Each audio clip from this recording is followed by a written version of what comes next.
Yesterday was Valentine's Day, and Mrs. Disgruntled and I don't make a big deal out of it because it's become far too commercialised, like every fucking thing else. I mean, throughout the year, you can have a bunch of flowers that cost £15, and then in the second week in February, they shoot up to 35 quid. And the restaurants are always packed with young, irritating couples, and there are a few sights more tragic than watching a young man desperately laughing at everything his date says in an attempt to get his leg over that night. Because the thing about men is we need a good flow of blood to our brain to enable us to think clearly, and we need a flow of blood elsewhere to get an erection. But we don't have enough blood in our body to do both things at once. So Mrs. Disgruntled and I, we stayed in, ordered a pizza and watched back-to-back episodes of Modern Family. We did get each other cards, but even then, my wife got me a card that just said in bold, "I like your face," and I got her a Star Wars birthday card with a pop-up X-Wing.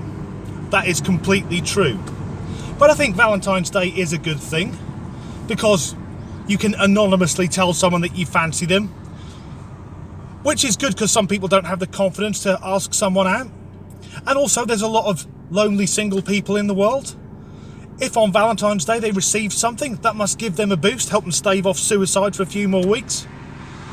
But no, a self-proclaimed relationship expert took to British television to explain that if you give something to someone on Valentine's Day and you are not already in a relationship with that person, then that is harassment.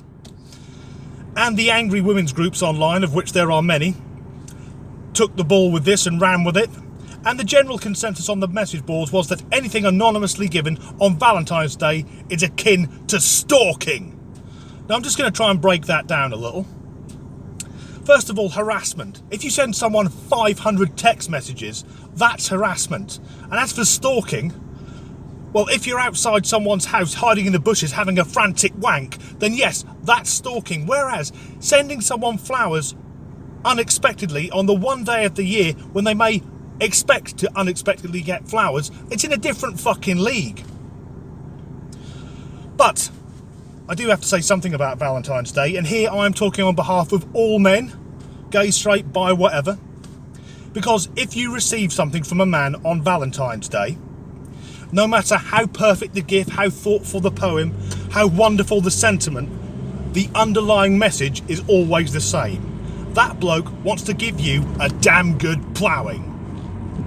It's not just a Valentine's Day, actually. There's a whole load of love records, love songs from the late 50s and early 60s, which always go on about how beautiful a woman is and how much the singer wants to be with her. They should all fall into a category called "There's a Girl I Want to Fuck."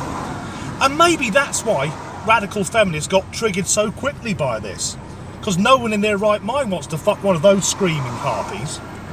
Whether they be, well, actually, other than other radical feminists, whether they be some keyboard warrior or some relationship expert. No bloke's ever looked at them and said, on a scale of 1 to 10, I'd like to give her 1.